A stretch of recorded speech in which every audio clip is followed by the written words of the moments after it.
ওকে, next আমাদের pathophysiology of common disease. আমাদের common disease মানে কি, এমন একটা ডিজিজ যেটা কমনই হয়, কমনলি লোকের মাঝখানে যে ডিজিজটা দেখা যায়, যার মধ্যে আমাদের হচ্ছে ডায়াবেটিস মেলিটাস। ডায়াবেটিস মেলিটাসের ক্ষেত্রে আমাদের কি হয়, আমাদের একটা লং টার্ম ডিজিজ, যেটাতে আমাদের বডিতে এফেক্ট হয়, সুগার লেভেল বেড়ে যায়, যার জন্য হাই ব্লাড সুগার হয়। এটা দুটো কারণ হতে পারে, এক আমাদের শরীর ইনসুলিন ভালো করে বানাতে পারছে না, দুই ইনসুলিন ভালো করে ওয়ার্ক করতে পারছে না, does not use insulin properly or does not make insulin properly. এখানের মধ্যে কিছু কিছু শব্দ আছে। ক্রনিক মানে এমন একটা জিনিস যেটা লং টাইম ধরে হয়। মেটাবলিক মানে আমাদের বডির হচ্ছে ফুড এনার্জিতে কনভার্ট হয়েছে। গ্লুকোজ এক প্রকার সুগার, আর ইনসুলিন এক প্রকার আমাদের হরমোন, যেটা আমাদের প্যাঙ্কিয়াস থেকে যেটা হচ্ছে আমাদের গ্লুকোজের লেভেলকে মেনটেন করতে সাহায্য করে, প্যাঙ্কিয়াস থেকে রিলিজ হয়। এবার ডায়াবেটিসের ডায়াগনোসিস ক্ষেত্রে আমাদের ডক্টর চেক করবে ব্লাড রোগ, HbA1c A1c বা হিমোগ্লোবিন A1c প্রোটিন টেস্ট করে আমাদের অ্যাভারেজ ব্লাড সুগার লেভেলটাকে আমাদের চেক করবে ডক্টর 2 থেকে 3 মান্থের মধ্যে। এইভাবে আমাদের ব্লাড গ্লুকোজকে চেক করে। এবার ডায়াবেটিসের মধ্যে দুটো ভাগ আছে, একটা টাইপ 1, টাইপ 2। ফার্স্ট হচ্ছে টাইপ 1। টাইপ 1 মানে অটো ইমিউন ডিজিজ। এখানে কি হয়, আমাদের চিলড্রেন এবং ইয়ং পিপলে বেশি দেখা যায়। এর ক্লিনিক্যাল কম্পোনেন্ট হবে অটো ইমিউন ডিজিজ, যখন আমাদের বডি কী করছে, defence system attack its own healthy cell by mistake.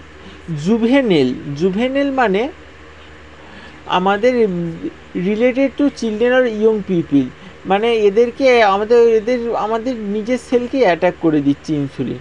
You need insulin injection to control blood sugar, মানে related to medical treatment observation.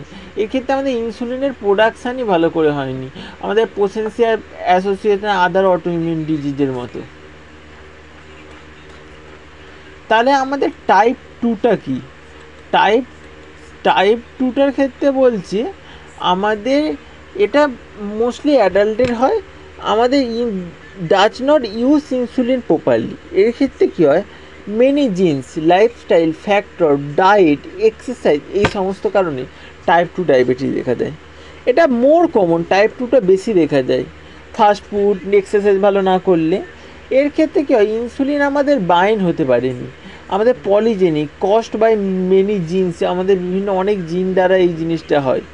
আমাদের এই ক্ষেত্রে western culture habit, lifestyle like eating process food, physical activity, আমাদের এই সমস্ত কিছু কারণে হয়। এখানে জেস্টেশনাল মানে happiness during pregnancy, can be serious, may continue even after the baby born. এইটা হচ্ছে gestational, may persist after pregnancy.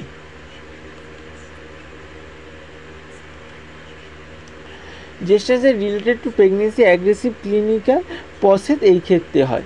আমাদের ব্লাড সুগারের লেভেল যখন আমাদের 110 mg/dl এর আমাদের ব্লাড সুগারের লেভেলের ক্ষেত্রে ফাস্টিং কন্ডিশানে হচ্ছে আমাদের হচ্ছে নর্মালে হচ্ছে 110 mg/dl এর ক্ষেত্রে কম হবে। আমাদের প্রি ডায়াবেটিস 110 থেকে 126-এর মধ্যে, 126-এর বেশি হলে আমাদের ডায়াবেটিস। আমাদের পোস্ট প্যান্ডার মানে আফটার ইটিং, খাওয়ার পর 140-এর কম হতে হবে, তখন আমাদের হচ্ছে নর্মাল। 140 থেকে 200-র কম হলে আমাদের প্রি ডায়াবেটিস, আর 200-র বেশি হলে পোস্ট ডায়াবেটিস। এই জিনিসটা এখানে বলা হয়েছে। ফাস্টিং সিরাম গ্লুকোজ মানে ব্লাড সুগার আপনার নন ইটিং, আর প্রোপ্যান্ডিয়াল মানে হচ্ছে আমাদের যে আমাদের যখন হচ্ছে খাওয়া হয়ে যায়, খাওয়ার পর মানে খাওয়ার পর আমাদের মেজার করা হয় ব্লাড সুগার লেভেল।